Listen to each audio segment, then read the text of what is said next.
네, 넘겨주세요. 제 제목을 커넥티드인데 뭐 마찬가지로 주어진 주제였는데요. 마침 이거를 좀 생각을 하던 참이었어요. 선교를 하나님께서 세상을 회복시키고 새 창조의 질서로 만들어 가시는 것에 우리를 초청하는 것. 그 앞에 거 하나님이 하시느냐 하나님의 선교고 우리를 초청하신다 라고 하는 이제 우리 하나님 백성의 선교죠. 제 얘기가 아니라 크리스토퍼 라이스의 얘기인데, 그렇게 정의를 하면 하나님께서 하시는 일을 모든 곳에서 증거해야 되잖아요. 그렇게 되면 굉장히 복잡해져요. 이제 지금 교회 성장론에 있어서의 전도와 제자도를 분리시키고 이제 이런 얘기들을 쭉 나눠주셨는데 한번 넘겨보세요. 저는 사실은 조직학자로 먼저 훈련을 받았어요. 근데 제가 조직 이론을 계속 경영학을 그만 때려칠까 하다가 학부 다니다가 내가 이렇게 악한 학문을 공부할 필요가 있을까, 그 당시 좀 이원론이 강한 때래가지고 그만둘까 하다가 유일하게 딱 걸렸던 게 조직 이론이었어요. 저 말고 한 사람 더 있더라고요. 그래가지고 조직 이론 공부한 사람이, 교회 때문에 조직 이론 공부한 사람이. 근데 조직 이론에 입문할 때 처음 읽었던 책인데요. 가레스 모간이라고 그 요크 대학이랑 토론토 대학에서 가르쳤던 분인데 이미지즈 오브 오거나이제이션이라는 책을 썼어요. 이분은 무슨 얘기를 하냐 하면 자연현상은 객체가 있잖아요. 객관적으로 존재하는 현상이 있잖아요. 그리고 내가 현상을 인간이 주체적으로 해석하잖아요. 이러면서 서양 철학이 시작이 되는데, 조직이라는 건 사실은 객체가 없어요. 우리끼리 만들어내는 거거든요. 건물이야 건물이고, 그때 필연적으로 우리는 이거를 갖다가 어떤 그 유비를 사용할 수밖에 없어요. 메타포를. 그걸로 우리의 서로 함께 일함을 조직해내거든요. 그래서 이분이 그 당시에 8가지 인간들이 역사상 사용해온 이미지들을 쭉 나열을 했어요. 그래서 기계라든가 아니면 뇌라든가 아니면 군대라든가 이런 것들을 한 거 보고 굉장히 제가 인사이트롭고, 야 이거 진짜 재밌다, 더 공부해야 되겠다. 그때가 아마 20대 중반이었던 것 같아요. 그리고 성경을 보니까요, 성경에도 이 교회라고 하는 것을 표현할 때 굉장히 많은 유비들이 쓰이는 거예요. 아까 우리 최영기 목사님도 말씀을 하셨는데 몸도 있죠. 목사님들이 제일 좋아하는 게 몸이에요. 근데 몸만 있는 건 아니에요. 백성도 있죠. 백성을 얘기해야지 사회적인 측면들이 쫙 따라 들어옵니다. 몸은 다양성 중에 하나를 만드는데 굉장히 유용해요. 유비는 다 그 컨텍스트가 있거든요. 그 안에서 그 설명하려고 사용하는 거거든요. 신부도 있어요. 양떼도 있어요. 그 밖에도 엄청나게 많습니다. 그런데 아마 가장 많이 활용이 안 된 것 중에 하나가 숲인 것 같아요. 누가복음 3장에 보면 예수께서 이사야 61장을 인용을 해서 자기의 메시아됨을 얘기를 합니다. 그런데 그때의 그 이사야서 3장 61장 3절 4절을 보면 여호와께서 심으신 의의 숲이 있다라는 예목이 나옵니다. 굉장히 재밌어요. 왜냐하면 숲은 조금 달라요. 숲은 다양성이 있어요. 그 안에 동물들도 있어요. 나무가 아닌데 거기서 같이 놀아요. 그러니까 비기독교인도 같이 들어오죠. 그리고 경계가 군락이 있긴 있는데요, 그게 언제든지 어디가 경계인지가 애매해져요. 그러니까 세상과도 굉장히 깊이 커넥트 되어 있죠. 그리고 자기들끼리도 연결이 되어 있습니다. 그럼 그게 왜 이런 게 중요한가? 다음 주에 넘겨주세요. 그 조직 이론에서 그 조직을 만들 때 가장 먼저 고려하는 게 환경입니다. 그 조직이 같이 모여서 함께 일하려고 하는 그 집단이 맞이하고 있는 환경이 어떻게 변하는가를 생각을 하는 거죠. 환경을 대처하는 어려움을 크게 2가지 측면으로 보는데요. 하나는 환경의 복잡성이에요. 뭐냐면 다뤄야 될 게 많은 거예요. 이 물건을 팔려면, 저는 경영학하니까 물건을 팔려면 고려해야 될 게 커스터머만 있는 게 아니라 커스터머도 여러 계층이 있어요. 나이별로 달라요. 라이프 스타일도 달라요. 그러면 그거를 대응하는 방법은 간단해요. 나눠서 하면 됩니다. 각자 책임 맡기면 돼요. 2번째 그 환경의 복잡성을 만드는 것은 역동성입니다. 변해요. 계속해서. 그리고 어떤 건 굉장히 빨리 변합니다. 대표적인 거가 IT 기업이죠. 이런 경우에 대응하기 위해서는 한 가지에 집중합니다. 그리고 학습 효과들을 굉장히 늘려나가야 돼요. 근데 가장 힘든 건 뭐냐 하면 가지수는 많고 환경은 복잡하게 변하는 거예요. 이게 선교가 그래요. 아까 제가 말씀드렸잖아요. 크리스토퍼 라이트의 정의를 얘기를 했잖아요. 뭐냐 하면은 타락한 세상을 회복시키는 하나님의 일에 그 일이 얼마나 많습니까? 그리고 상대하는 타락한 세상이라는 게 얼마나 빠른 속도로 변화돼요. 어느 정치학자나 어느 사회학자가 그걸 다 분석해내겠어요. 근데 그걸 우리가 대응해야 된다는 얘기예요. 이런 경우에 조직은 뭘로 변하냐면요. 작고 독립적인 각자 도생이에요. DNA는 공유하고 각자 도생하는데 그게 생태 시스템입니다. 딱 그렇게 만들어져 있어요. 그래서 진화해 나가는 거예요. 계속 진화해 나가는 거예요. 그 전체 생태계의 진화에 있어 가장 중요한 축을 이루는 게 3억 년 동안 버텨준 게 나무예요. 그리고 그 나무들이 공기를 뿜어주기 때문에 나머지 동물들이고 짐승들이고 다 살아요. 그러니까 나무들이 골고루 수종들이 발달이 되면은 생태계가 기본적으로 완성이 돼요. 큰 동물들도 다 들어와서 살 수 있게 됩니다. 넘겨주세요. 그 나무에 대해서 제가 저 61장 엄청 좋아해가지고 많이 묵상을 하다가 한 지난 몇 개월 동안 나무에 대해서 공부를 하기 시작했어요. 그래서 책들을 막 사서 봤는데요. 제가 재밌는 거 하나를 봤어요. 뭐냐면요. 나무가 이렇게 있잖아요. 여기 이제 퍼츄리라고 제일 이쪽에 해놓은 이제 침엽수죠. 침엽수가 거친 땅에서 가장 먼저 자라는 나무예요. 근데 그 나무가 뿌리를 내리잖아요. 뿌리를 내리는데 재밌는 거는 뿌리를 내릴 때에 뿌리로부터 물이랑 양분을 먹어줘야 돼요. 양분을 먹어주는데 그 양분을 뿌리가 직접적으로 소화를 못 해냅니다. 그럼 그 중간에 역할을 하는 게 있는데 균사체라는 게 있어요. 마이코스. 미셀리움이라고도 하고 복수로는 단수로 마이코스라고 그러는데 여기 또 생물학 하신 분이 있으면 제가 갑자기 쫄리는데 하여튼 제가 읽은 책은 그렇습니다. 근데 걔네들은 사실은 버섯 종류예요. 실제로 버섯하고도 연결되어 있습니다. 땅을 파보면 하얗게 식물로 이렇게 돼 있어 진짜 별 볼 일 없어요. 근데 걔네들이 이 나무들이 광합성에서 밑으로 뿌린 당분을 뿌리에 저장하거든요. 그걸 먹어요. 그러면서 동시에 땅에 있는 양분을 소화해서 나무한테 공급을 해줘요. 근데 어떤 나무는 이걸 안 해요. 이게 재밌는 게 선택을 균사가 못해요. 나무가 균사를 선택해요. 자기한테 맞는 균사를. 근데 어떤 나무들은 이 균사를 선택을 안 해요. 그럼 빨리 커요.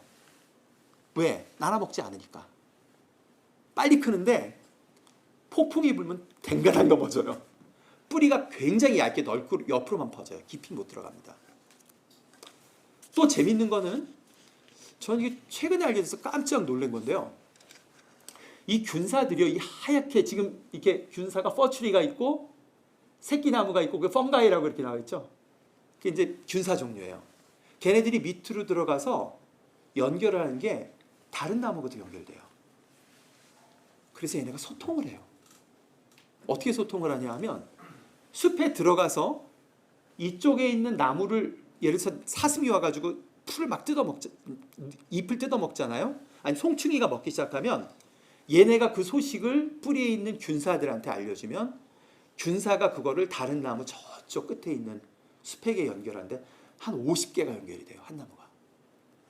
그래가지고 벌써 이쪽에서 먹기 시작하면 저 끝에서는 먹을 수 없는 화학 물질을 뿜는 거예요. 그래서 숲 전체가 함께 살아남아요. 한쪽은 죽어도 전체가 함께 살아남아요. 대단한 메타포 아니에요, 이거? 이거 엄청난 메타포예요. 그래서 제가 숲이 대화를 하는구나, 나무가. 연결돼 있구나. 그래서 서로 사는구나. 그런데 그 결정적인 그 나무와 나무들이 서로 하나됨을 확인하고 나무가 건강하게 자라기 위해서 사실 겉으로 보이는 나무 얼마나 아름다워요. 맑은 공기와 햇빛. 그거 말고 어둡고 칙칙하고 거친 흙 속에서 그 삶의 현장에 깊이 뿌리를 내리게 하는 결정타, 연결하는 게 그 마이코스, 그 균사체가 우리 신앙에서 뭘까요? 우리를 연결하는, 우리를 세상과 연결하는, 땅에 뿌리게 내리게 하는 그 마이코스가 뭘까요? 우리가 교단과 신앙의 배경이 달라도 우리를 엮어주는 그게 뭘까요? 좀 생각을 하게 됐어요. 넘겨주세요. 제가 이제 말했는데 건강한 나무들의 공통점은 살기 위해서 땅에 뿌리를 내려요. 일단 도망을 안 가요, 땅에. 이 거친 것에 도망가지 않아요. 두 번째, 그 경험이 균사체라는 보이지 않지만 보잘것없는 그 하얀 덩어리로 쌓여요. 그리고 그 흔적으로 다른 나무와 숲을 만드는데 균사체의 중심성이에요. 저는 그게 삶이라고 생각합니다. 삶이에요, 삶. 우리가 세상이라고 하는 전체를 상대하려면 굉장히 복잡해요. 그거는 어느 브레인도 해결 못해요. 그러나 우리의 삶은 다 달라요. 직업도 다르고요. 자란 환경도 다르고요. 원래 관심사도 다르고요. 가진 능력도 다르고요.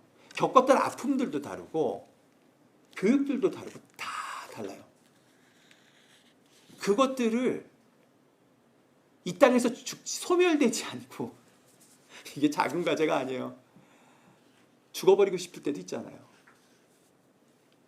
예수가 주신 생명을 갖다가 지켜나가고 인내로 버티고 그 안에서 어떻게든지 예수 닮아서 살아가려고 노력했던 흔적들,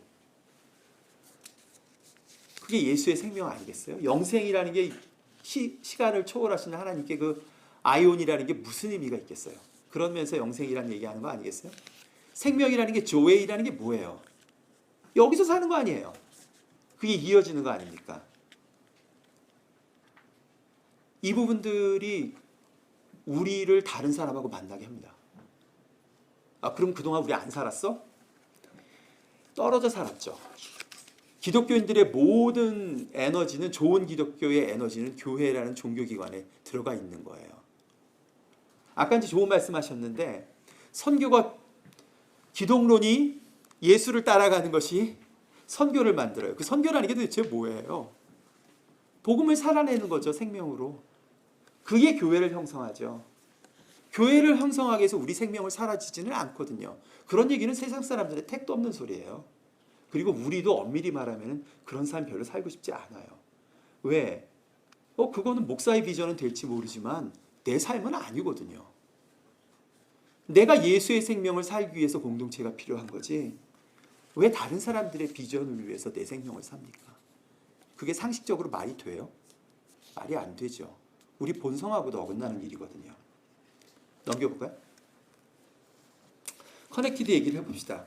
사실은 이 얘기를 듣고 나서 사실은 저도 이해를 하려고 애썼는데 엠브리지가 처음엔 내가 뭘 하는지를 이해를 내가 했었거든요. 박준호 대표님이 하신다고 했을 때에 지금 세운 지 한 5년 됐잖아요. 그때 내가 이해가 됐는데 지금은 잘 이해는 안 가요. 굉장히 브로드하게 퍼져 있어서. 그러나 뭐 그게 준비 과정이라면 그것도 괜찮을 것 같아요. 만약에 저한테 커넥티드라고 하는 주제를 줬다면은 저는 이런 이유에서가 엠브리지에 대한 얘기를 해본다면, 만약에 누군가가 우리를 삶의 뿌리 내리기 위해서 그 세상이라고 거친 곳에서 예수를 믿게 내 모습으로, 하나님이 주신 내 생명으로, 내 호흡으로 살게 하도록 돕는 연결점이 교회가 된다면, 그리고 그런 공동체가 바운더리를 넘어서서 사람들을 포용한다면, 그리고 그런 작은 블락들이 모여서 전체 숲을 이루는 모습을 보고 싶다면, 그거를 촉진하는 역할을 한다? 그러면 엠브리지가 하는 역할일까요? 굉장히 좋을 것 같아요. 그러면요, 전 세 가지가 있을 것 같아요. 하나는 서로를 연결하기 위해서는 공통의 언어가 필요합니다. 사실은 이 균사체와 뿌리사와 땅 사이에 연결하는 건 기본적인 심플한 화학 고리들이에요. 거친 땅에 있는 것들을 간단한 화학 물질로 변경을 해야지 서로 소통이 가능해집니다. 이거 굉장히 중요한 부분이죠. 저는 네트워크를 하거나 커넥션을 하는 사람들은 기본적으로 언어를 생성할 줄 아는데 현상을 담아내는 새로운 언어들을 만들 줄 안다고 생각합니다. 두 번째, 작고 길고 살아있는 관계를 존중할 줄 알아야 됩니다. 무슨 얘기냐 하면 생존에 관한 문제예요. 누구의 생존? 사람이요. 한 사람. 그 사람의 생존에 관한 문제들을 실제로 다루고 돕고 하는 과정을 하다가 숲이 발견되는 거지, 하다 보니까 나무가 연결되는 거지. 14분인데 5분? 1분이요? 그래요. 그럼 빨리 넘어갈게요. 그리고 전체를 함께 발견합니다. 제가 원래 주어진 시간이 20분을 들었어요. 뒤에 넘어갈게요. 우리가 삶의 뿌리를 내리는 언어를 얼마나 갖고 있을까요? 지금 저쪽에 보이는 두 나무가 있는데요. 한 나무는 마이코스와 깊게 연결된 겁니다. 한 나무는 연결 안 된 거예요. 이런 나무들이 대표적으로 밑에 마이코스가 연결되지 않고 덩치만 커진 나무입니다. 다 자빠져 버려요. 태풍이 불면. 삶의 뿌리를 내리는 언어들, 그동안 우리가 썼던 언어들 중에요. 우리가 실제로 살아가는 것들을 담아내는 언어가 별로 없어요. 요즘 나오는 얘기 일터, 뱀, 창조세계 돌봄, 환대, 라이프 에즈 미션, 생명, 생존, 숲 이런 것들이 이제 막 만들어지는 거예요. 그동안에 오른 제자 훈련, 성경 읽기, 통독 우리 삶이랑 별로 관련 없는 얘기들이에요. 이런 단어들을 만들 필요가 있겠어요. 두 번째, 만약에 커넥티드를 돕는다면 넘겨주세요. 커넥티드를 돕는다면은 언런해야 될 게 있어요. 질 둘레즈라고 프랑스 철학자 좀 최근에 알았어요. 포스트 모더너티를 이끌어가는 굉장히 중요한 철학자더라고요. 근데 이 사람이 그런 얘기를 해요. 천개의 고원이라고 가타리라고 하는 정신분석학자랑 천개의 고원이라는 책을 썼대요. 저그 책 못 읽어봤어요. 근데 이런 얘기를 해요. 이 사람은 언어를 생성함으로써 현상을 잡아내는 데 도움을 주려고 애를 쓰는 게 철학의 목적이라고 그러는데 리좀이라고 하는 언어를 써요. 리좀이 뭐냐 하면은 옆으로 뻗이는 이런 균사식물들, 균사체적인 확장을 말해요. 어떤 얘기를 하는 거냐 하면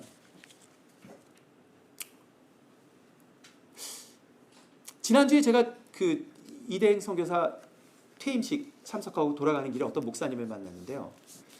그 목사님이 5년째 지금 작은 교회를 하고 있더라고요. 얘기를 하는데 굉장히 고단해 보이더라고요. 그런 교회가 한두 군데가 아니에요. 제가 최근에 만나는 40, 50대의 목회자들 가운데에 한 20명, 30명짜리 교회를 놓고서 10년째 스트러글 하시는 분들이 한두 명이 아니에요. 제가 참 힘들겠다 이렇게 생각했다가 돌아가는 길에 이렇게 생각했어요. 근데 넌 뭐가 힘들다는 거야? 내 스스로 물어봤어요. 원래 교회 사이즈가 그 정도 아니야.